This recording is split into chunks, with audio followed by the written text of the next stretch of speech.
kong mga pare, si Attorney Father Nan, o anak sa parokya, si Father Junjun. Katauhan sa Diyos sa parokya ni San Martin de Porres, sa makausap pamayong gabi natong tanan. Una ako sa paday pasalamat kaninyo ipanguluhan ni Padre Mark ay Padre Cura sa padako nga nausapan karon sa balay kalampuanan.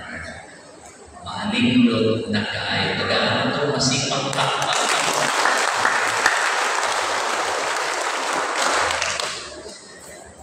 Nakapadasig kini sa pagtuo sa katauhan. Kanang makita tayo, kaanindot ba di ay sa balay kalampuanan.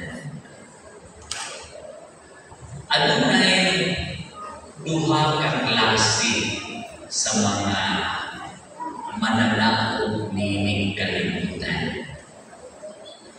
There are two winners in this world.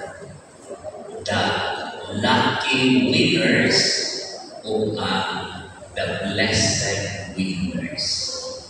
Ang mga diswerte o ang mga hulahan. Ang mga diswerte, mauni sila ang mga winners by chance. Nakadaog sila premyo butang kalibutan. Apan ang mga blessed winners, ang mga hulahan, nakadaog sila sa mga butang langit. Ang atong patron, San Martin de Porres, giswerte ba o bulahan? Bulahan. Usahay pa yan ang ato ang mga pag-ampo ng swerte lamang. Dihay, usa ka babae gusto na siyang mag-ibig. Ang iyang ampo, Ginoo, tagay kong bana, tall, dark, and handsome. Swertihon unta ko. Dunay ni duol kaniya ayaw pag-ampo lamang sa inyong kaugalingon. Pag-ampo po sa lain, pag-ampo sa uban, iyang iusap iyang ampo. Ningon siya Ginoo, tagay umagan akong mama, tall, dark, and handsome. Para gihapon sa iyang anak. Karong tuiga ideklara sa atong Santo Papa nga tuig sa pag-ampo. Angayan natong pamalanungan unsa man ang klase sa atong pag-ampo. Dili ba kaha pag-ampo na swertihon lamang? Dili ba mas maayo man ang pag-ampo nga makapahimo natong bulahan? Ayaw lamang timuha ang swertihon. Kung ano na may swerte, ng bonus na lang na. Alam ka na to, gitawag kita sa pagkabulahan sama sa akong patron, San Martin de Porres. Dihay sa kababae na miniyong siya. Ni-congratulate tayo niyang amiga imong pagkaswerte nimo. Ang imong nabana, tall, dark, and handsome. Ningon tumaong kasal, malabito man ang akong nabana. Manumbag man, ihogan ikos bintana. Ningon ang maong iyang amiga, sa dilang malito kay dako dako kayo, tag-iyag, dako kayo, balay, dato kayo, pagkaswerte, yung nimo na mga babae niya, nasunog man ang balay. Nimo na lang yung amiga ako, di malas, di ka. Nimo siya, swerte hinuon. Eh nga, naswerte man na nasunog, magkaan balay. Nimo na mga babae, natin kasunog ang urban. Mao kini ang resulta kung ang ato ang tinguhan, swerte kung lang. Ang atong patron nagpadayag sa iyang kinabuhi na siya bulahan. Ang ulong bulahan mahimo na itong sakton o buhat na balahan. Si San Martin de Porres, tao na bulahan. O iyang kining gihubad ang iyang pagkabulahan diha sa iyang kinaiya, diha sa iyang pagpuyo. Una, ang pagkamamausan ni San Martin de Porres. Tao nga mamausan. Ang dako kayong tentasyon sa atong kinabuhi mga igsoon, ang tentasyon sa pagkamapahitason. Si San Martin, iyang gipaubos ang iyang kaugalingon. Gani, bisan wala na siya ilhan sa iyang amahan. Kaya nalipay tato ang iyang amahan nga puti. Ang iyang hinaan ituman. Nalipay tato ang iyang amahan ang anak niya lalaki. Apan pagkakita niya kang Martin, itong pamas ispalto. Wala niya tanda. Apan wala gayon ipadayang ni San Martin ang iyang kasuko, ang iyang pagpanimalos sa iyang amahan. Gidawat niya uban sa mausamon na kasing-kasing. Importante kayo mga igsoon aron mamahimong bulahan ang pagpaubos. Dinay tao na sa unang panahon, gamay ang makaadto sa syudad kay batik magayong kasada niya, gamay ang unang sakyanan.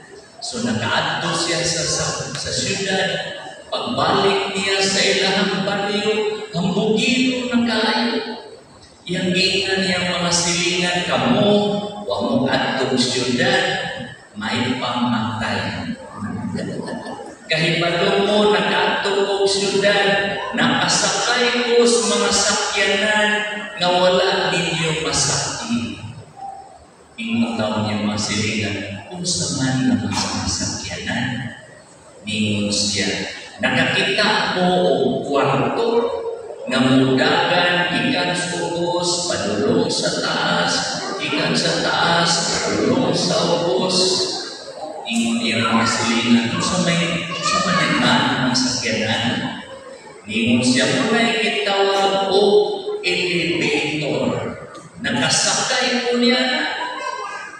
Nakakita pa mong hagdanan, mudagan, ikan sa ubos, padulong sa taas, ikan sa taas, padulong sa ubos. Ningon niya mga silingan, kung sa mambun ng sakyanan na. Ningon siya, muna ikitawag o escalator. Nakasakay ko yan. Usa siyang mga silingan na utana niya. Naalagi ko'y nadumog ang itawag ko calculator. Ningon siya, basta nakasakay ko po niya na. sakay na siya calculator. Ang tao nga mapahitason, ipaubos sa Dios. Ang tao nga mapausanon, ipataas sa Dios.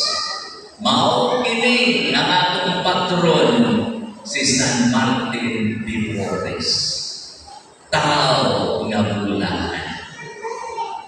Lain usab nga kinaiya nga ipadayag ni San Martin de Porres, mao ang iyang pagkamahigugmaon, ang iyang pagkamatinabangon. Kinaiya nga nagpakdayag na siya nakahuop sa Diyos nung gugma. Bisan gani ngadto sa mga ilaga, gipadayag ni San Martin ang gugma o kaluoy sa Diyos. Mao nga sumala sa kasaysayan, adunay mga milagro hinuon nga nahitabo. Ang mga ilaga wala nang mamutmut sa ilang mga panaton, sa ilang mga silita, tungod kay gialagaan, giatiman man ni San Martin.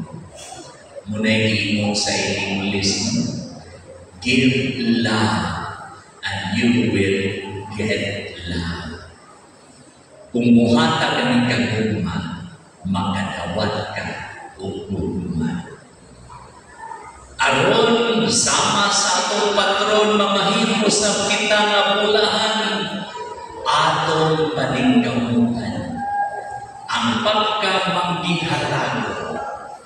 Inoon inyong ining napadayag dinhi sa balay alampuanan, dili kini mahimo ni Padre Mark lamang na mag-inusarang mupausap o magpaanindot sa balay alampuanan, tungod sa inyong usap nga pagkamanggihatag. Bisan ginagmay, kung kini mapundo, mahimo ng dako-dako. Sama pananglit, kung adunay katawhan nga muhata mga 100 ka mga parokyan, muhata lamang bisag tag 100 ang usa, makapundok na o 10,000. Kini kahiusahan sa pagpadayag sa gugma sa Dios, makapahimo ka nato sama kang San Martin de Porres na usa ka bulahan ng buhat o balaan ng mga buhat. Mga igsoon, ato ipadayon ang Espiritu nga naghatag kanato o kadasig. Ingon man ang Espiritu nga nakapahimo kang San Martin nga bulahan, aron sa imo niini kita na usa ang pagkatawon, katawhan sa Dios nga mga bulahan. San Martin de Porres, iako kami. Amen.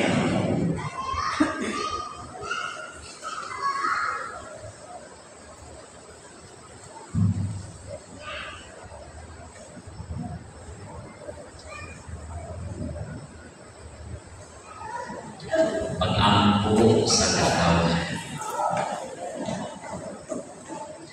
Ngadto sa gagmayng mga bata, ipadayag samahan ang mga misteryo sa gingharian. Mag-ampo kita ngadto sa atong Dios nga mipakita sa imuon nga gugma alang kanila nga mga gagmay, mga huyang, muingon kita, amahan, pamatian kami. Amahan, pamatian